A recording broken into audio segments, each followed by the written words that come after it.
ପରଦା ପଛରେ ଲୁଚି ରହିଥିବା ଅଦ୍ଭୁତ କଳାକାର। ଆଜି ଆମେ ଏମିତି ଲୋକ ବିଷୟରେ ଶୁଣିବା ଯିଏକି ସେ କବିତା, ଆଲବମ୍, ଗୀତ, ଭଜନ ନିଜେ ଲେଖନ୍ତି ଆଉ ଗାଆନ୍ତି ନିଜେ। ଟ୍ରାକ୍ ମଧ୍ୟ ଦର୍ଶକ ଖୁସି ହେବା ପାଇଁ ବନାନ୍ତି। ସେ ଆଉ କିଏ ନୁହଁ, ବିଶିଷ୍ଟ କଳାକାର ରତିକାନ୍ତ। ସମସ୍ତେ ତାଙ୍କୁ ସ୍ନେହରେ ଡାକନ୍ତି ରାଇଟର କିଙ୍ଗ। ତାଙ୍କୁ ଏଇ ପ୍ରାର୍ଥୀ ବା କିଏ ଦେଲା ପଚାରିବାରୁ ସେ କହିଲେ, ଯାହା ବି ପାଇଛି, ଯାହା ବି ଶିଖିଛି, ସବୁ ଡାଇରେକ୍ଟର ଦୀପକ ବାବୁଙ୍କ ଦାନ। ତାଙ୍କ ପାଦ ତଳେ ନତମସ୍ତକ, ଯେ ରଖିବି ତାର ସମ୍ମାନ। ରାଇଟର କିଙ୍ଗଙ୍କ ଏତେ ପ୍ରତିଭା ଥାଇ ମଧ୍ୟ ନା ଅଛି ଗର୍ବ, ନା ଅଛି ଅହଙ୍କାର। ସମସ୍ତଙ୍କ ସହ ମିଶିଯାଆନ୍ତି ସେ। ତାଙ୍କର ସବୁଠାରୁ ବଡ଼ ଇଚ୍ଛା ସିଦ୍ଧାନ୍ତ ମହାପାତ୍ରଙ୍କ ଗୋଟେ ଗୀତ ଗାଇବାକୁ। କୁସୁମ ପରି କୋମଳ ହୃଦୟ ସାଗର ଠାରୁ ବି ବଡ଼ ମନ। ଟିକିଏ ସ୍ନେହ ପାଇଁ ଚାହିଁ ରହିଥାଏ ସେ ଆଉ କେହି ନୁହଁ, ଆମ ସମସ୍ତଙ୍କ ହୃଦୟରେ ଜାଗା ପାଇଥିବା ରାଇଟର କିଙ୍ଗ। ଜଗତର ନାଥ ଜଗନ୍ନାଥଙ୍କ ବିଷୟରେ କ'ଣ କହିବେ? ଜୟ ଜଗନ୍ନାଥ। ଏଠି ସଭିଏ ତୁମର ଭକତ, କାହାକୁ କରନି ଅନାଥ। ମୋ ଭଳି ଗରିବମାନଙ୍କୁ ମିଳୁଥାଉ ସବୁବେଳେ ପଖାଳ ଆଉ ଶାଗ ଭାତ। ଆପଣ ତ ଅନେକ କବିତା ରଚନା କରିଛନ୍ତି, ଦର୍ଶକମାନଙ୍କ ପାଇଁ ଆପଣ କ'ଣ କହିବେ? ଦର୍ଶକ ଆପଣଙ୍କ କଥାରୁ ଶୁଣିବା ପାଇଁ ଚାହୁଁଛନ୍ତି, କବିତା ଆକାରରେ କୁହନ୍ତୁ। ମୁଁ ଶିଖିଛି ଟିକେ ପୁରୁଣା ସଂସ୍କାର। ଗୁରୁଜନଙ୍କୁ ମୋ ନମସ୍କାର। ଛୋଟ ଛୋଟ ପିଲାମାନଙ୍କୁ ମୋ ସ୍ନେହ ଆଦର। ଯେତେ ରହିଲେ ଏଠି ଷେଣ୍ଢ ମଣ୍ଡିଆ, ତାଙ୍କୁ ମୋର ମୁଣ୍ଡିଆ। ବହୁତ ଗୁଡ଼ିଏ କବିତା ତ ରଚନା କଲେ, କବିତା ତ ଶୁଣେଇଲେ। ଆପଣ ଗାଇଥିବା ଗୀତରୁ ଗୋଟିଏ ଗୀତ ଆପଣ ଗାଇକି ଶୁଣେଇବେ କି? आहे ଜଗନ୍ନାଥ, ଜୟ ଜଗନ୍ନାଥ। आहे ଜଗନ୍ନାଥ, ଜୟ ଜଗନ୍ନାଥ। ତୁମରି ଦୟାରେ ଚାଲେ ଆମ ସଂସାର ରଥ।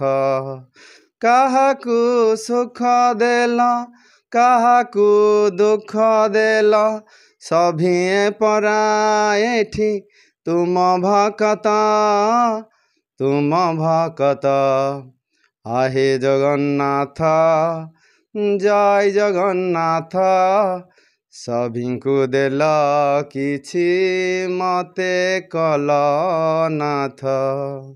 ଆପଣ ରାଇଟର କିଙ୍ଗ, ଏଇ ଉପାଧିଟି ଆପଣଙ୍କୁ କିଏ ଦେଇଥିଲେ?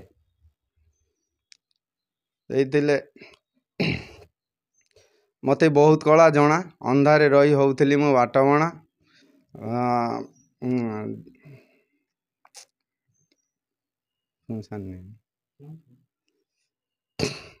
ମୋତେ ବହୁତ କଳା ଜଣା, ଅନ୍ଧାରେ ରହି ହଉଥିଲି ମୁଁ ବାଟବଣା। ଦୀପକ ଭାଇଙ୍କ ଠିକଣା ଦେଲେ। ରାଇଟର କିଙ୍ଗ ଆପଣଙ୍କୁ କିଏ ବନେଇଥିଲେ? ଦୀପକ ଜ୍ୟୋତି, ମ୍ୟୁଜିକ୍ ଡାଇରେକ୍ଟର ଦୀପକ ଜ୍ୟୋତି ମୋତେ ଆର୍କେ ରାଉତରୁ ବନେଇଛନ୍ତି ରାଇଟର କିଙ୍ଗ। ଆପଣ ଗାଇଥିବା କେତେକ ଗୀତ ପବ୍ଲିକ ମାନେ କହନ୍ତି କି ସାଧାରଣ ଲୋକଟେ ଯାଉଥିଲା ବେଳେ କି ଆପଣ ଗୁଣୁଗୁଣୁ ହେଇକି ଆପଣ କ'ଣ ଗୀତ ଗାଇଯାଆନ୍ତି, ମନେ ମନେ ଗୁଣୁଗୁଣୁ ହେଇକି ଗାଇଯାଆନ୍ତି। ସେଇ ଗୀତରୁ ଆପଣ ଟିକେ ଶୁଣେଇବେ କି ଦର୍ଶକମାନଙ୍କୁ? ଏଟିକିଲି ମିଟିକିଲି ଖେଳେ ନା ସଖୀ, ହୃଦୟ ଦୁଆରେ ତୋର ମଥାକୁ ରଖି। କାଗଜକୁ ମୋଡ଼ି ଦେଇ ବିଡ଼ି ପରି, ପିଲାଦିନେ ଟାଣୁଥିଲୁ ମୋ ସାଙ୍ଗେ ବୋଲି। ତତେ ନେଇ କେତେ ଗପ ମୁଁ ଭାବିଲି, ଗାଁ ପୋଖରୀକୁ ମାରି ଲକ୍ଷିଏ ଗଡ଼ି। ମୋ ବାଡ଼ି କାନି କେବେ ଶୁଖିବ କି, ତୋର ସେଇ ଛିଟ ପକା ନାଲି ଶାଢ଼ୀ, ନାଲି ଶାଢ଼ୀ। ମୋ ବାଡ଼ି କାନି କେବେ ଶୁଖିବ କି, ତୋର ସେଇ ଛିଟ ପକା ନାଲି ଶାଢ଼ୀ, ନାଲି ଶାଢ଼ୀ। ଭଦ୍ରକ ଜିଲ୍ଲାରୁ ଶରତନାଥଙ୍କ ରିପୋର୍ଟ, ବହୁଜନ ମିଡ଼ିଆ।